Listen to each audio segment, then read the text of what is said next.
ये जो घाटी की आवाज सुनै छियै जरूर गाके भोरे पानी के सालाक यही जंगल में होतै गाखोले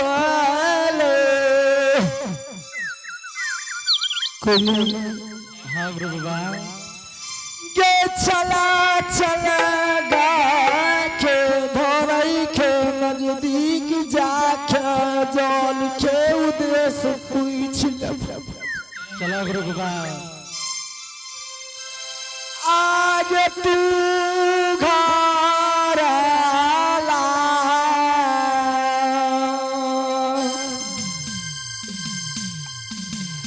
आगे बाटिया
रोगवारी करै छै बन में कतेक दिन से बाबू। हे बाबू दुर्बल मुसाफिर, हाँ एहो तू कथी ले बनखन में बोआवे छ बाबू। गाय तोरा देख के बाबू हुक रही है, सलार मारे या गाय बाबू। ए बाबू गाय के धोरैया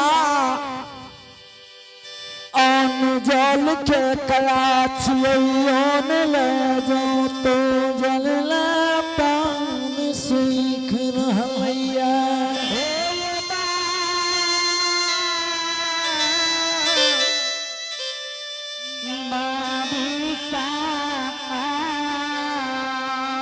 ए बाबू गाय की धोरे बोले दुर्बल मुसाफिर।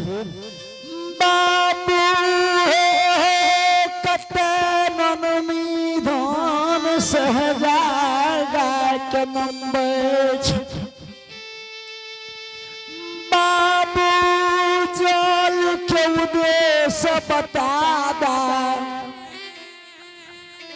नहीं तो जल के बिना प्राण जो तेज दवाई बिजुआ मन में। हे हो बाबू दुर्बल मुसाफिर, हमरा शरण में अब के कान छ बाबू। हे बाबू गाय के धोरई जेहन तोरे दुर्दशा हम देखै छिया बाबू। हे हो दुर्बल मुसाफिर, अगली नमन गा हम बेतिया गंगा घाट पर नमाबै छी। अच्छा जो बेर लौट जाइया बाबू, अही वन में यहरी घन के गाय के नमाबै छियै। हे बाबू दुर्बल मुसाफिर, हाँ बेतिया गंगा घाट के पाट 80 कोस लागई है। ए बाबू गाय के धोरैया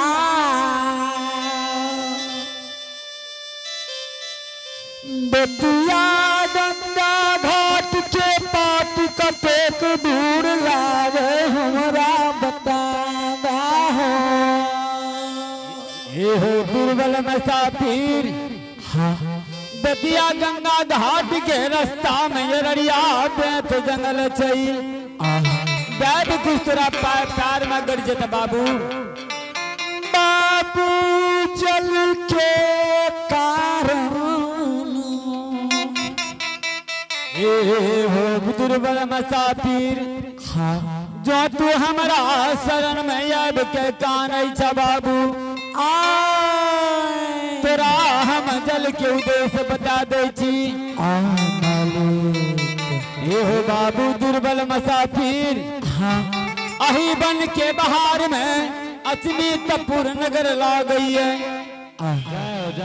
और अचमीतपुर में राजा चंद्रबली सतबाजी भूखल कयन प्यासल के जल गई है। हे हो बाबा बोला बोला हे मुसाफिर बोला हो। तरवा घाट तरहत गाली लार पा शरीर में अंग अंग में पीड़ों खोता लगनी है। पूर्वा महैया पश्चिम गन्हा रहलैया सिरा उठाने को चले एक कोख के जन्मल भाई बहन वीरान बहन गेलै राजा से कोनो जान पहचान नहीं है। राजा से कथिल मार खियै बहोगा के धरैया। हे बाबू दुर्बल मुसाफिर, हे तोरा सन के पापी राजा चंद्रबली नहीं है जे तोरा ठोकर मार के द्वार से निकल दे। हे मुसाफिर, हे तोरा सन के पापी दुनिया संसार में क्यों न होतई ये राजा चंद्रबली अपने के दरवाजा से निकल दे। मालिक के ना जानला हमरा सन के पापी दुनिया में नहीं है। ये हो दुर्बल मुसाफिर दुनिया संसार में शोर भेल चा। ये ज्योति पनियार धर्म के पनियार और उनका दरवाजा पर भूखल विप्र बादल किन। बाबू गाय के बोलो बाबू बोलो। धरैया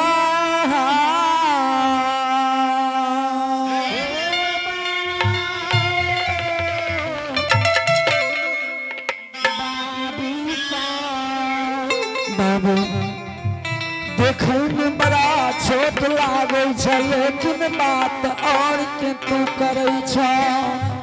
एहो मुसाफिर तोहर नाम दुनिया में शोर भागेला। बात सत्य कहला धर्म के उच्चारण पोपी नगरी में हम कर रहिए।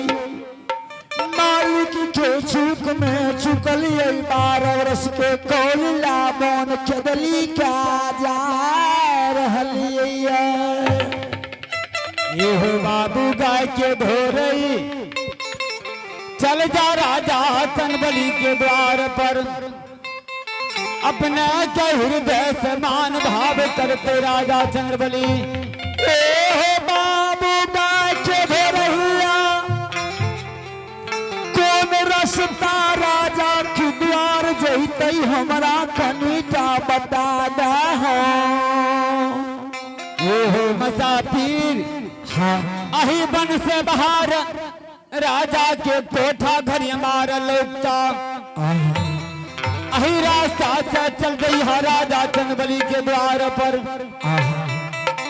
अही रास्ता से चल गई है। अच्छा ठीक है। राजा चंद्रबली तेरा हृदय से मान भाव करता बाबू।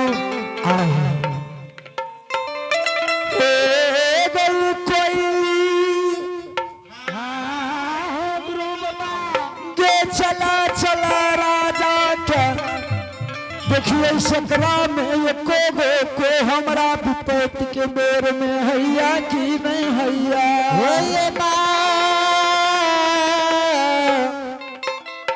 बाबू साहब आप तो चालिया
से अचमीत के सीमान पर से राजा चंद्रवली के कोठा घर अमार लौक रहलैया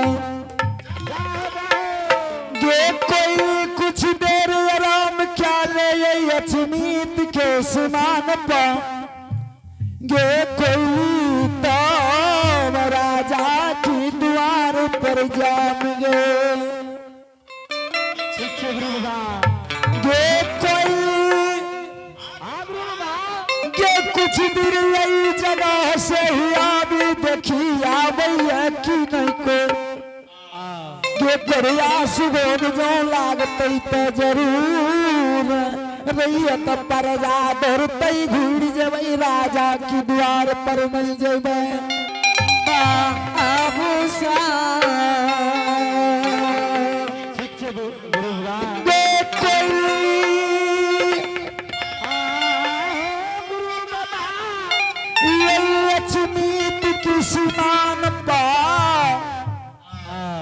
गे कुछ देर हमारा आराम कर दो हग कर भैया राम